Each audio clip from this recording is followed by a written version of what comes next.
Salut à tous, c'est Maxime et c'est un plaisir de vous retrouver pour une nouvelle vidéo. Aujourd'hui, vidéo qui je pense va être assez rapide, qui va traiter de PC pour le montage vidéo, puisque au final donc, je suis une chaîne qui parle beaucoup de vidéos, aussi un petit peu de technologie, vous l'avez compris. Et donc je me suis dit que ce serait aussi intéressant de parler de PC, puisque parler matériel c'est bien joli 2 secondes, mais il faut aussi faire du montage derrière. Donc cette vidéo est adressée à tous ceux qui souhaiteraient se monter un PC ou en acheter un. Alors après que ce soit ordi portable ou ordi fixe, bien sûr. J'aurais d'ailleurs tendance à vous conseiller de monter votre PC si vous voulez un PC fixe, ou alors au moins de le faire monter, que ce soit par exemple via Top Achat. Ça coûte 50 € de plus, mais après si vous n'avez pas les connaissances, ça peut vraiment être intéressant. L'avantage en fait, c'est que vous allez pouvoir sélectionner tous les composants en fonction de ce que vous avez besoin. Et d'ailleurs, c'est pour ça qu'avec le Configomatic de Top Achat, vous pouvez le faire sans problème. Et après, par contre, ils prennent 50 € pour vous le monter. Donc voilà, c'est pour ça. Et au cas où, je précise quand même, ne saurait-on jamais, j'ai aucun partenariat avec Top Achat. C'est juste que c'est ce que j'utilise tout le temps pour faire tout simplement regarder ce que je pourrais monter comme PC ou quoi que ce soit. Donc j'ai déjà monté par exemple plusieurs PC, 3 en l'occurrence je crois. Donc voilà, donc je m'y connais un petit peu quand même. Je pense pouvoir vous dire un petit peu quelques informations qui pourraient vraiment vous être utiles. Donc cette vidéo sera sûrement très courte, donc restez jusqu'à la fin de la vidéo, ça vaudra le coup, vous aurez toutes les informations. Alors pour commencer, parlons du cœur du PC, le processeur. Qu'est-ce que je pourrais vous conseiller pour faire du montage? Déjà, j'aurais tendance à vous conseiller plutôt d'aller chez AMD avec ses Ryzen déjà. Mais sinon, bref, il vous faut à mon sens au moins un i5 ou un Ryzen 5, donc Intel i5 ou alors AMD Ryzen 5. Et donc un Ryzen est conseillé pour quelle raison? Tout simplement parce que AMD va être plus puissant, plus adapté on va dire à tout ce qui est multitâche, alors que Intel c'est plus fait pour tout ce qui est jeux vidéo. En fait, c'est vraiment que AMD a beaucoup plus de cœurs mais moins puissant dans le processeur, c'est comme ça on appelle ça des cœurs, des threads si vous préférez. Alors que Intel il en aura des plus gros, donc moins, mais plus puissants.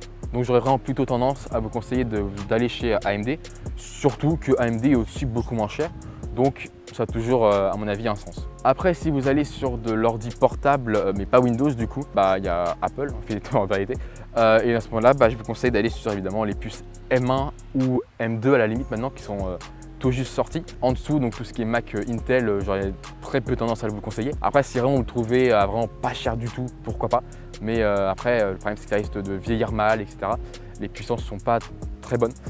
À vous de voir, mais voilà, si vous achetez un PC avec un peu de budget, les Mac M1, donc MacBook Air M1 que j'ai d'ailleurs, qui fait très bien le taf, coûte 1000 €. Après, on a évidemment la carte graphique qui est vraiment quelque chose qu'on va le plus utiliser finalement au montage. Alors j'aurais tendance à vous conseiller de prendre une carte graphique qui a au moins 6 Go de RAM dédié. C'est vraiment, à mon sens, peut-être le minimum. Vous pourrez évidemment faire avec moins, mais si vous voulez en faire du montage, on va dire correctement, puisque c'est là que je vous dis, c'est pour faire du montage de façon bonne ou au moins correcte. C'est ce qui me semble le plus adapté. Dans mon PC fixe, j'ai un AMD Radeon RX 590 qui coûtait dans les 200 € il y a 2 ans. Donc après, avec les pénuries de cartes graphiques, c'est à peu près le même prix je pense maintenant, qui a 8 Go de RAM dédié, qui fait super bien le taf. Enfin, autre paramètre très important, c'est évidemment la RAM. Alors le minimum du minimum pour faire du montage, c'est 8 Go de RAM à mon sens. Et après, si vous voulez vraiment faire correctement du montage, à ce moment-là, il faut passer sur du 16 Go. Avec 16 Go, vous êtes très bien. On peut monter à 32, mais si là, on passe sur du professionnel limite. Mais avec 16 Go de RAM, vous êtes sur très bien. Ça, c'est sur Windows en tout cas. Après, sur Mac, avec 8 Go de RAM, c'est ce que j'ai sur mon Mac. Ça fait très bien le taf. Évidemment, avec 16, ce sera évidemment encore mieux. Alors après, il faut toujours prendre de la DDR4. Alors maintenant, il y a aussi la DDR5. Donc vous pouvez prendre DDR4 ou DDR5. Donc ça, c'est aussi la compatibilité avec la carte mère. Pour ça, dire que je vous conseille d'aller sur le Configomatic de Top Achat, parce que en fait, ça va tout simplement obligatoirement être compatible. Puisque si vous sélectionnez par exemple un AMD, la carte mère sera forcément faite pour les AMD directement. Vous ne pourrez pas sélectionner une faite pour Intel. Bref. Ça qui est bien, je vous mets le lien dans la description. En termes de stockage, j'aurais tendance à vous conseiller d'avoir au moins 2 Tera de stockage. Si vous faites de la vidéo, il faut au moins ça pour tenir, ça dépend après à quelle fréquence vous faites de la vidéo évidemment. Mais voilà, vous tournerez largement 1 ou 2 ans si vous faites des vidéos sur YouTube. Après en termes de professionnel, si vous êtes professionnel, bon là à ce moment-là, là vous ne tenez pas longtemps, mais voilà. Bref, tout ça pour dire que 2 Tera de stockage, ça me semble à mon sens être le minimum pour avoir un minimum de stockage. Alors bien sûr, le stockage, c'est vraiment pour tout ce qui est PC fixe. À ce moment-là, vous pouvez prendre un Seagate Barracuda de 2 Tera qui coûte dans les 60 €, un truc comme ça. Après, pour tout ce qui est ordinateur portable, surtout chez Apple, ça coûte très cher le stockage à ce moment-là. Moi, j'ai pris le minimum, donc qui est 256 Go, je crois, avec les nouvelles M1. Et après, derrière, j'ai acheté un SanDisk, un SSD externe SanDisk de 500 Go. Après, j'ai toujours pour stocker mon PC fixe Windows, donc forcément derrière, voilà, je peux largement stocker sans problème. Donc c'est à mon sens pour moi pas un problème. Mais évidemment, si vous achetez que par exemple un Mac M1, même un Mac normal d'ailleurs, enfin un Mac Intel ou voilà un Mac M1, bref, ça risque d'être compliqué. À ce moment-là, il faudra vraiment du stockage externe. Enfin, la ventilation, ça peut être très important.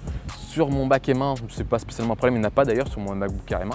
Il n'y a plus de ventilateur, ils l'ont enlevé. Des fois, j'avoue que ça m'arrêterait peut-être des fois de quand même avoir un petit ventilateur, mais c'est pas spécialement un gros problème. Mais évidemment, si vous avez un PC fixe ou même n'importe quel PC Windows, en fait, ça va chauffer forcément. Et à ce moment-là, avoir quelque chose qui, plus la ventilation va être bonne, en fait, plus la puissance pourra être élevée.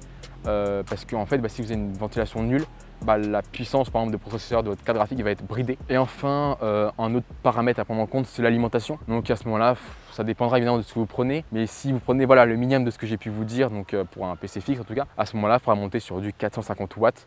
En termes d'alimentation pour être assez large. Bref, voilà, c'est la fin de cette vidéo. J'espère qu'elle vous aura plu. N'hésitez pas à vous abonner, ça me ferait vraiment plaisir. Et on se retrouve bientôt pour une prochaine vidéo.